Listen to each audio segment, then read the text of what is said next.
Shri Paramatmane Namaha.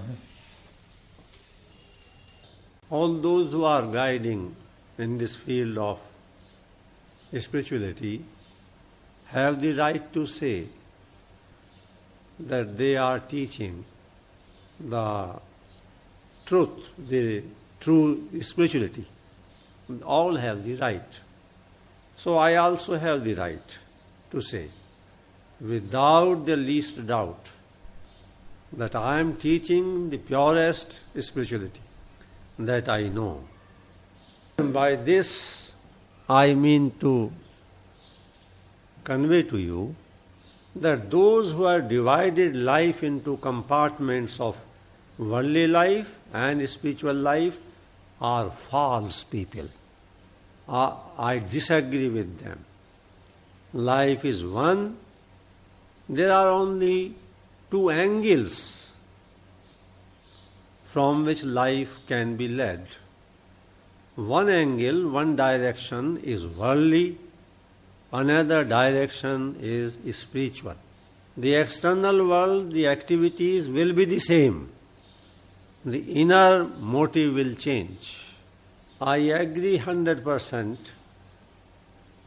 with that great saint whose portrait is there in my house, in that hall, Swami Sharananandji, and the writing is also there in Hindi, as, if I translate into English, the Hindi, those who lead the worldly life correctly, they alone experience God. This is the first sentence. जो संसार का जीवन ठीक प्रकार से जीते हैं, भगवान उन्हें ही मिलते हैं. In Hindi the word he, only they. I have also not read elsewhere such pronouncement. Swami Ram Sukdas ji has said these things in different words many times. And I agree with him 100%. Those who lead the worldly life correctly, they alone realize the self, experience God. To my mind, this is the real spiritual pronouncement. And when the aim of life becomes realization of self, and one starts leading the life correctly according to these words, one will experience what actually spirituality is. At another place they have said, it is walking on the edge of a sword, just like walking. Because leading life correctly in the world is not easy. And to my mind, what these people have done by dividing life into two parts, this is spiritual and religious, this is worldly, they deviate from truth. My aim is to tell you spirituality of the first category, the highest. May not there be even 100 people, may not there be 10 people, may there be one. Even if there is not one, I will go on saying the highest. Let the walls listen. I will not compromise. If there is not even one, and he says, no, it's not possible, I will say, okay. I will come. I will rather end up my physical existence saying the truth as I know it. You have to realize the self inside. And that peace is within you. You have to experience it. And not only experience during the time of meditation, it should continue even in the market. And the great sermon we are following, I mean Bhagavad Gita, says it should continue in the battlefield. It was given in the battlefield, nowhere else. Two things were quite easy and possible and easy for Lord Krishna. Lord Krishna could have instigated him, Arjun.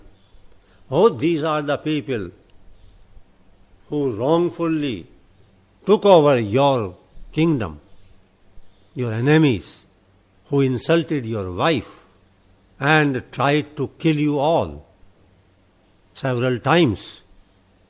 They are the enemies. Kill them.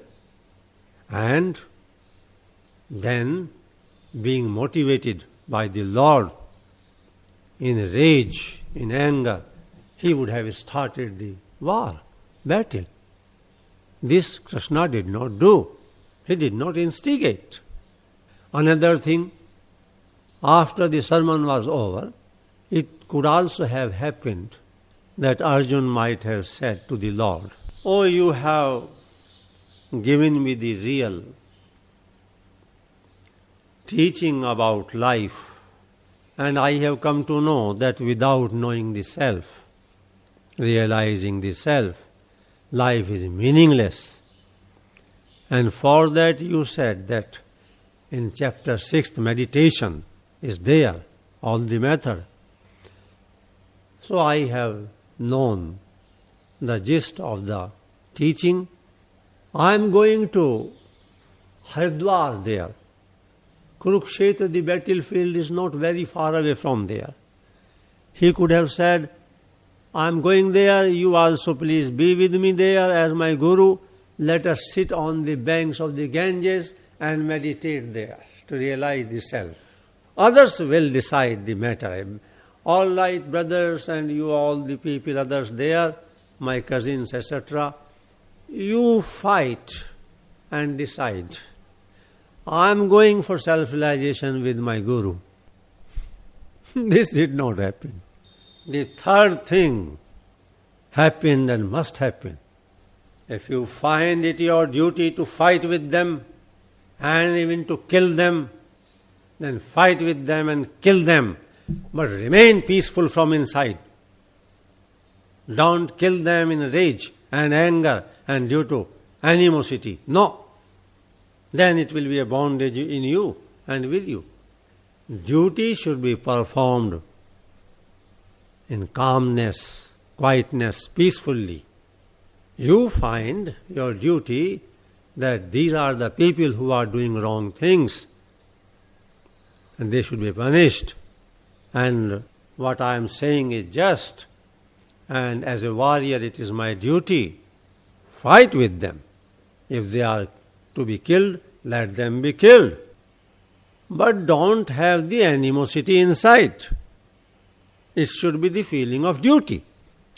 The most difficult thing, one of the most difficult things. Spirituality in action. Spirituality in the world.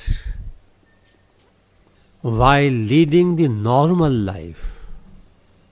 While taking life as it is coming. Then remaining spiritual. That is the real spirituality. Things happen, and when there are things around, if we have known the self, we remain peaceful and full of love for everybody, not ignoring any duty. Spirituality in action. 24 hours. Always. All the time. Now somebody would say, it's very difficult. Yes, it is difficult, but it is not possible for me to mix truth and untruth. I don't tolerate adulteration. No adulteration. This is our path. I do not mean that those great people throughout the world who are leading a different type of life, I mean they are having a different path, do not reach. They also reach. I have myself sat at their feet and they don't have that type of life. They don't have families. They don't work in the office or somewhere. So many people, great people. Even Ramana Maharishi was in the ashram and definitely one of the greatest persons, undoubtedly. Sri Aurobindo, leaving this life of activity, he went to Pondicherry, became one of the greatest men of our own age. We bow to him. I myself met Muktanandji, a great yogi of our own times, Anandamayi Ma, a great yogi. They were the greatest, no doubt about it. One of the greatest, or one of the greatest, no doubt. Swami Ram Sukdas Ji, at whose feet I bowed, a sannyasi, different type of life. But then, I would say, I have my own.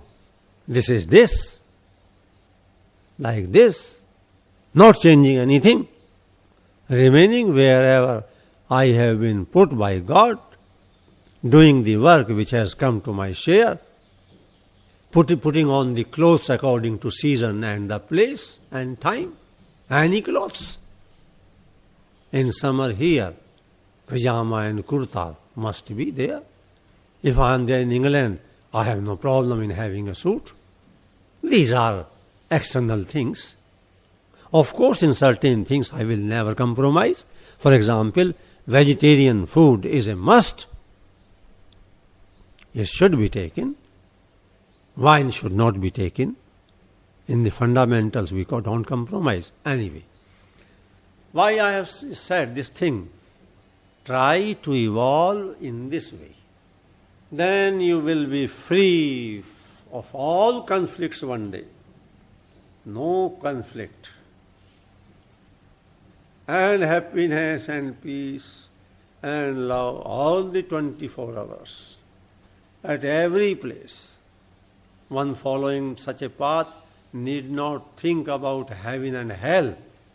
But if at all he happens to be hell, the hell will become heaven for him. This is our spirituality. Very clear. And things which happen are always more genuine, more true than things which are made to happen. Because we have accepted life in totality. Totality. Rejecting nothing. And that does not mean that we accept the evil things, the bad habits. No, never. Things which are against discrimination, we don't accept. Prohibited activities we never do. Illegality or immorality have no place at all in our life, come what may. Spirituality in action, spirituality in the world, while leading the normal life, while taking life as it is coming, then remaining spiritual.